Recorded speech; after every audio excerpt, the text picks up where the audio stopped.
Sabang Elementary School sa Barangay Sabang, Olango Island, Lapu-Lapu City, gilungkab kapin sa 100,000 pesos nga balor sa mga gamit na hanaw. Siluan meron din na adunay live update kabahin nini. May.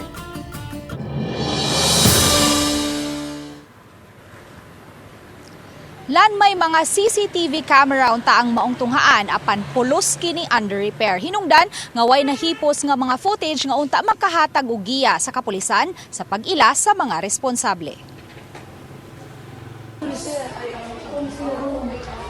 Alas 6:54 kagahapon sa buntag, dihang misud sa principal's office ang usa sa mga grade 2 teachers sa Sabang Elementary School. Nabantayan na lang niyang nagkatag na ang mga gamit, naabli na ang mga cabinets ug may buslot na ang kisame. Yung nagilungkab, ang una gina mo gikuan ang katong cabinet nga gisudlan kay pila ra ba pag salts bag ang mga tablets ya daghan una kay mo gamit na ubay-ubay jud.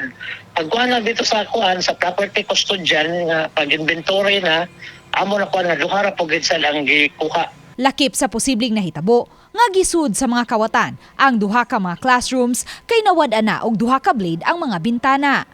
Kay way kwarta nga gibilin sa mga classrooms, mga school supplies lang ug bag sa usa ka tinun-an nga gibilin sa classroom ang nawagtang. Base sa gihimong inventory sa school custodian, sa moabot 20 ka mga tablets sulod sa cabinet, duha lang ang nawagtang nga mobalor sa 33,000 pesos. Lakip sa nahanaw ang usa ka unit sa robotics kit nga may kantidad og 71,500 pesos ug ang tulo ka box sa stranded wire nga may balor sa 3,000 pesos. Iyabo ang sulod nga libro ug ang iyang mga notebooks.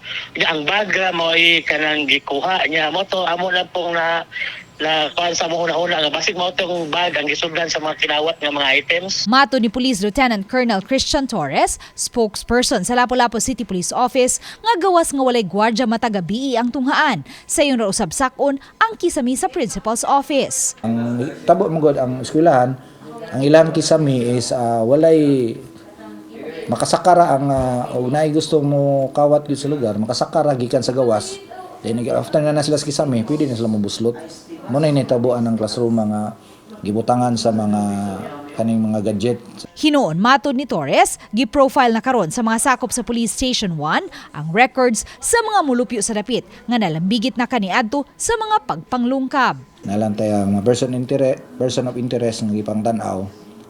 Possible within this week makakuha tag recovery or ug wala ato silang pailan og regular filing through witnesses na lang.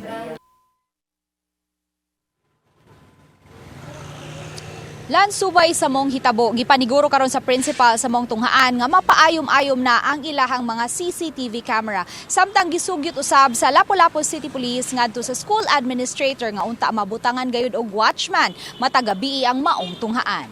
Lan? Okay, daghang salamat, Loan Mehrondina.